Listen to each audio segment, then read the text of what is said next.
One of the most powerful verses in the Quran about dua is وَقَالَ رَبُّكُمْ أُدْعُونِي أَسْتَجِبَ لَكُمْ. Your Lord has said, He has announced, make dua and I will respond to you. This is a clausal condition. In Arabic we call a shartu wa jawabu. You have a condition, if you make dua, then I will respond to you. What this means is very simple.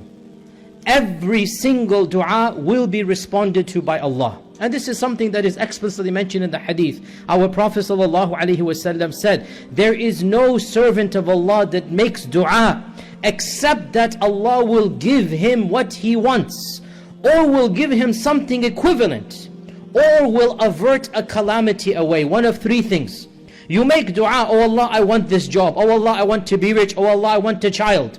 And if you are sincere, and the conditions of dua are met, and there are no impediments, what are called mawani' ad-dua, then you are guaranteed that Allah will respond. What will that response be? One of three things. Number one, you will get what you asked for. Number two, you will get something equivalent. Allah knows that's not good for you, so something equivalent that is good for you, you will get it. Or number three, a calamity that was destined for you is averted away. So you will get something for everything that you ask for. When the Sahaba heard this, they said, Ya Rasulullah, if that is the case, إِذَن نَسْتَكْثِرْ, we will ask for a lot. What prevents us from asking more and more and more? If every single dua we will get something back, well then we will ask more and more and more. إِذَن نَسْتَكْثِرْ.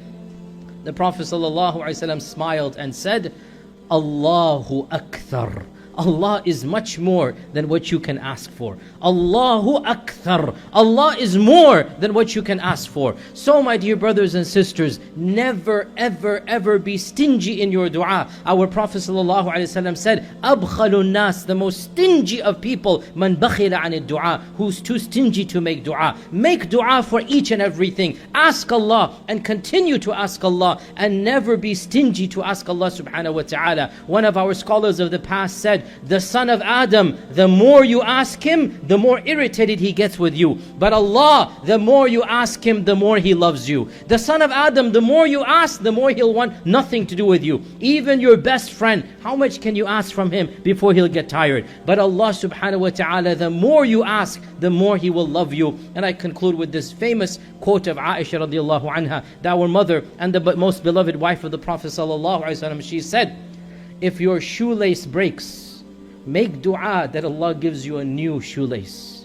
Because unless Allah has willed it, you won't get a new shoelace.